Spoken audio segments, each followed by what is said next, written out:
आता आपण देखील आज मंत्रिमंडळ बैठकीनंतर शेतकऱ्यांच्या खात्यामध्ये आपला नमो शेतकरी महासन्मान योजनेचा जो हप्ता आहे तो जमा करण्याकरता आपण कार्यक्रम केला आणि एका क्लिकवर हे पैसे आता जमा झालेले आहेत। शेतकरी मित्रांनो, तुमच्यासाठी एक आनंदाची अपडेट समोर आली आहे। बराच काळ वाट पाहिल्यानंतर नमो शेतकरी योजनेच्या 9व्या हप्त्याबद्दल अखेर स्पष्ट हालचाल सुरू झाली। सरकारकडून या हप्त्याला मंजुरी देण्यात आली असून निधी वितरित करण्याची प्रक्रिया सुरू झाली आहे। आता जरा मागे वळून पाहिलं तर तुम्हाला आठवत असेल की यापूर्वी फक्त 8वा हप्ता म्हणजे 2000 रुपयांचीच मदत सरकारकडून मिळाली होती। त्यानंतर 9व्या हप्त्याबद्दल सतत चर्चा होत होती, पण तो काही खात्यात येत नव्हता, खात्यामध्ये जमा होत नव्हता। त्यामुळे अनेक शेतकरी संभ्रमात होते, पण आता परिस्थिती पूर्णपणे बदललेली दिसत आहे। राज्य सरकारच्या पुढाकारातून आणि विशेष करून आपले लाडके मुख्यमंत्री देवेंद्र फडणवीस यांच्या हस्तक्षेपामुळे हा रखडलेला निधी आता थेट शेतकऱ्यांच्या खात्यात पोहोचण्याची प्रक्रिया सुरू झाली आहे। म्हणजेच ज्या पैशांची तुम्ही आतुरतेने वाट बघत होतात ते आता टप्प्याटप्प्याने जमा होताना तुम्हाला दिसणार आहेत। नमो शेतकरी महासन्मान निधी योजनेअंतर्गत ही मोठी दिलासा देणारी बातमी समोर आली आहे। त्यामुळे राज्यातील लाखो शेतकरी कुटुंबांना आता थोडासा आर्थिक आधार मिळणार आणि यामुळे पुढील हंगामासाठी सुद्धा काही प्रमाणात मदत होणार आहे, अशी अपेक्षा तयार होताना दिसत आहे। तर शेतकरी मित्रांनो, 9व्या हप्त्याबद्दल जी अडचण निर्माण झाली होती ती मुख्यतः तांत्रिक कारणांमुळे होती, पण आता त्या समस्येवर तोडगा काढत प्रशासनाने प्रत्यक्ष वितरणाची प्रक्रिया सुरू केली आहे। सध्या पहिल्या टप्प्यात काही जिल्ह्यांमध्ये पैसे जमा होऊ लागलेत, त्यामुळे हळूहळू सगळ्यांपर्यंत हा लाभ पोहोचणार याची सरकारने अक्षरशः गॅरंटी दिलेली आहे। आता तुम्हाला माहीतच असेल, या योजनेअंतर्गत पैसे थेट डीबीटीच्या पद्धतीने खात्यात जमा केले जातात। यामुळे एकदम सर्वांना रक्कम देण्याऐवजी टप्प्याटप्प्याने सरकारकडून निधीचं वितरण केलं जातं। यावेळी सुद्धा सरकारने अशीच योजना आखली आहे। 2 फेऱ्यांमध्ये म्हणजे 2 टप्प्यांमध्ये संपूर्ण राज्याचा समावेश केला जाणार असल्याचं ठरवलं गेलं आहे। पहिल्या टप्प्यात 16 जिल्ह्यांची निवड करण्यात आली आहे आणि या ठिकाणी सध्या निधी ट्रान्सफर व्हायला सुरुवात सुद्धा झाली आहे। पुढच्या टप्प्यात उर्वरित 22 जिल्ह्यांना हा लाभ दिला जाणार आहे। म्हणजे अखेरीस महाराष्ट्रातील सर्व 36 जिल्ह्यांपर्यंत ही मदत पोहोचणार। आता सर्वात महत्त्वाचा मुद्दा असा आहे, या पहिल्या टप्प्यात तुमचा जिल्हा आहे का नाही हे लगेच तुम्ही तपासून घ्या, कारण जर तुमचं नाव या यादीत असेल तर रखडलेला 9वा हप्ता थेट तुमच्या खात्यात जमा होण्याची शक्यता निश्चित वाढते। आता उदाहरण द्यायचं झालं तर यवतमाळ आणि वर्धा हे जिल्हे या पहिल्या यादीत समाविष्ट करण्यात आले आहेत। त्या भागातील पात्र शेतकऱ्यांना प्राधान्याने पैसे जमा करण्याची प्रक्रिया सुरू असल्याचं स्पष्ट करण्यात आलंय। त्यामुळे उशीर न करता तुमचा जिल्हा आणि तुमचं नाव यादीमध्ये आहे का हे तुम्ही लगेच तपासून पहा। तर शेतकरी मित्रांनो, आता तुमच्यासाठी एक महत्त्वाची अपडेट समोर येत आहे। नमो शेतकरी महासन्मान निधी योजनेचा 9वा हप्ता आता मिळायला सुरुवात होत आहे आणि खास गोष्ट म्हणजे काही जणांना मागील 8व्या हप्त्याची रक्कम अजून सुद्धा मिळालेली नव्हती, त्यांचाही विचार यावेळी करण्यात आला आहे। जरा सोप्या भाषेत समजून घ्या, ज्यांना आधी 8व्या हप्त्याचे 2000 रुपये मिळाले होते त्यांना आता 9व्या हप्त्याचे 2000 रुपये वेगळे जमा होणार। पण ज्यांच्या खात्यात 8वा हप्ता आला नव्हता अशा शेतकऱ्यांना थेट 4000 रुपये एकत्र मिळण्याची व्यवस्था सरकारकडून करण्यात आली आहे। म्हणजे दोन्ही हप्त्यांचा लाभ एकाच वेळी मिळणार। या संपूर्ण प्रक्रियेसाठी राज्य सरकारने मोठा निधी मंजूर केला असून सुमारे 8260 कोटी रुपयांची तरतूद करण्यात आली आहे। त्यामुळे येत्या काही तासातच पात्र शेतकऱ्यांच्या खात्यात पैसे जमा होण्याची प्रक्रिया वेगाने पुढे जाताना दिसणार आहे। आता इथे एक अत्यंत महत्त्वाची गोष्ट लक्षात घ्या, यादीमध्ये नाव असणं अत्यंत गरजेचं ठरतं, कारण ज्या शेतकऱ्यांची नावे अधिकृत यादीमध्ये असतील त्यांच्याच खात्यात रक्कम जमा केली जाणार। नाव नसेल तर अडचणी निर्माण होऊ शकतात, त्यामुळे एकदा यादी तुम्ही नक्की तपासा। तसंच सरकारने आधी दिलेल्या काही अटी आणि सूचना होत्या, ज्या शेतकऱ्यांनी त्या नियमांचं पालन केलं आहे त्यांनाच या योजनेचा लाभ दिला जातोय। त्यामुळे पात्रता देखील तितकीच महत्त्वाची ठरते। आता पुढील जिल्ह्यांबद्दल बोलायचं झालं तर नाशिक आणि जळगाव या जिल्ह्यांचा देखील समावेश करण्यात आला आहे। या भागातील पात्र शेतकऱ्यांसाठी स्वतंत्र यादी तयार करण्यात आली असून त्यानुसार 2000 रुपयांची रक्कम थेट बँक खात्यात पाठवली जात आहे। त्यामुळे तुमचा जिल्हा आणि नाव या यादीमध्ये आहे का हे लगेच तपासणं गरजेचं ठरतं। तर शेतकरी मित्रांनो, ही संपूर्ण प्रक्रिया टप्प्याटप्प्याने पुढे नेली जात आहे। म्हणजे एकाच वेळी सर्व ठिकाणी पैसे न पाठवता नियोजनबद्ध पद्धतीने प्रत्येक जिल्ह्यात निधी जमा केला जात आहे। नाशिक आणि जळगाव या जिल्ह्यांमध्ये सुद्धा शेतकऱ्यांना याचा फायदा मिळू लागला आहे। जर तुम्हाला इतर जिल्ह्यांची नावं बदलून हवी असतील तर तुम्ही सांगू शकता। सरकारने यासाठी एक वेगळीच पद्धत वापरली आहे। बँका सुरू झाल्यानंतर दर तासाला ठराविक प्रमाणात पैसे ट्रान्सफर केले जात आहेत, जेणेकरून सर्व्हरवर कोणताही ताण येऊ नये आणि व्यवहार सुरळीत पार पडावेत. त्यामुळे हळूहळू पण खात्रीशीरपणे शेतकऱ्यांच्या खात्यात रक्कम पोहोचत आहे. आता पुढे कोणते जिल्हे येणार हे जाणून घेणं तुमच्यासाठी अत्यंत महत्त्वाचं इम्पॉर्टंट ठरत आहे. कारण जर त्या यादीत तुमचा जिल्हा असेल तर निधी मिळण्याची शक्यता जवळपास निश्चित मानली जाते. त्यामुळे अपडेट्सवर लक्ष ठेवणं अत्यंत गरजेचं ठरतं. यासोबतच सरकारने काही आवश्यक अटी स्पष्ट केल्या होत्या. त्यापैकी 2 गोष्टी विशेष महत्त्वाच्या: बँक KYC पूर्ण असणं आणि आधार क्रमांक खात्याशी लिंक असणं. ज्यांनी ही प्रक्रिया पूर्ण केली आहे त्यांनाच या योजनेचा लाभ दिला जाणार आहे. उदाहरण म्हणून सांगायचं झालं तर सोलापूर आणि सातारा या जिल्ह्यांमध्ये ज्या शेतकऱ्यांचे आधार आणि बँक खाते व्यवस्थितपणे जोडलेले आहेत त्यांच्यासाठी निधी जमा होण्याची प्रक्रिया अधिक वेगाने सुरू होत आहे. त्यामुळे तुम्हीही तुमची ही 2 कामं पूर्ण आहेत का हे एकदा नक्की तपासून घ्या. तर शेतकरी मित्रांनो, ज्या शेतकऱ्यांचे काही कारणांमुळे पैसे अडकले होते त्यांनाही आता या हप्त्याचा लाभ मिळू लागला आहे. विशेष म्हणजे ज्यांचं बँक खातं HDFC बँक, ICICI बँकमध्ये आहे अशांना प्राधान्याने रक्कम जमा केली जात असल्याचं दिसत आहे.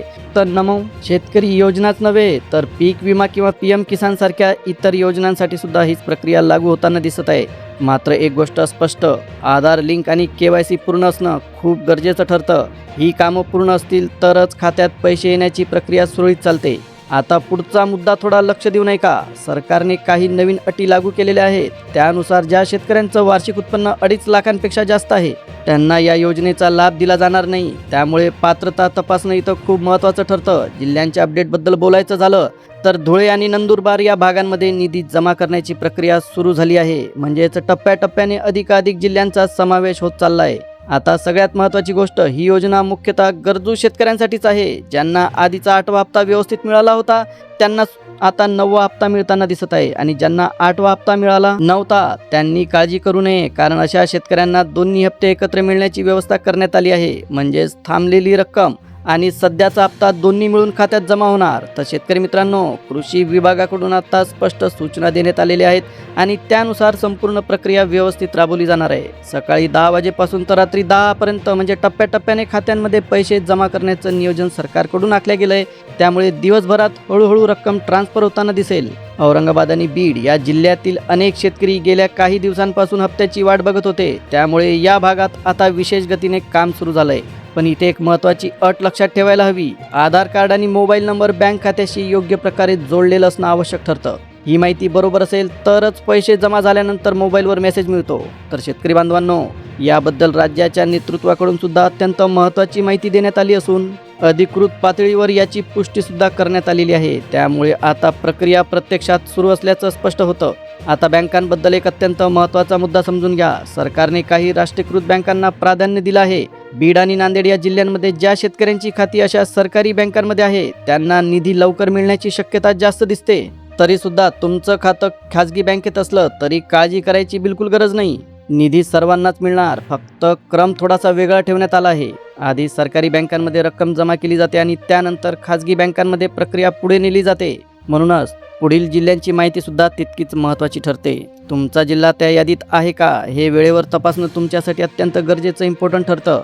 तर शेतकरी मित्रांनो, सरकारने काही स्पष्ट निकष ठरवले आहेत. ज्या कुटुंबांकडे 4 चाकी वाहन नाही आणि घरात कुणीही सरकारी नोकरीत नाही अशा शेतकऱ्यांना या योजनेचा लाभ दिला जातोय. त्यामुळे पात्रतेची ही अट लक्षात ठेवणं गरजेचं ठरतं. आता जिल्ह्यांच्या अपडेटकडे वळूया.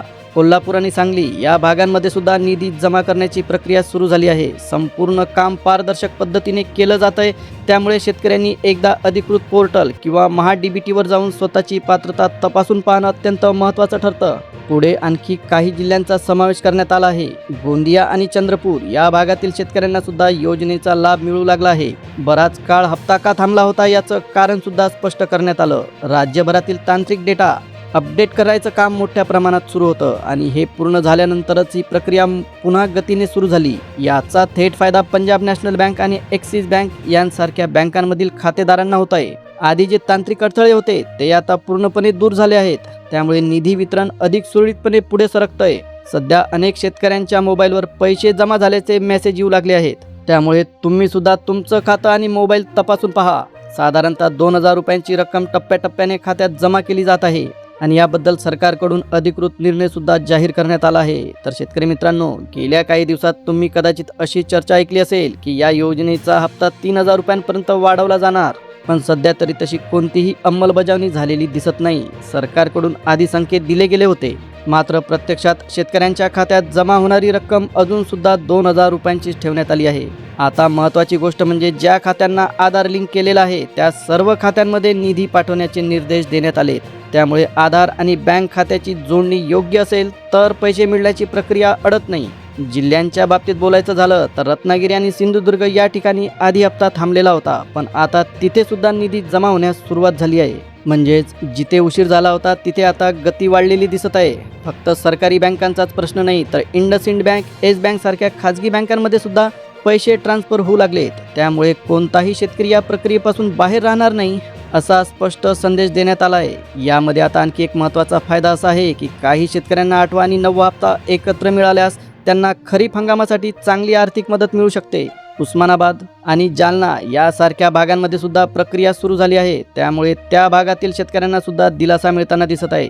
एकूणच बराच काळ वाट पाहिल्यानंतर आता ही योजना प्रत्यक्षात गती घेताना दिसत आहे आणि शेतकऱ्यांच्या खात्यात पैसे जमा होण्याची प्रक्रिया सुरू झाल्यामुळे अनेकांना मोठा दिलासा मिळतोय. तर शेतकरी मित्रांनो, सरकारने आता एक अत्यंत महत्त्वाचा निर्णय घेतला असून गरजू जिल्ह्यांना पहिल्या टप्प्यात प्राधान्य देण्यात आलं आहे.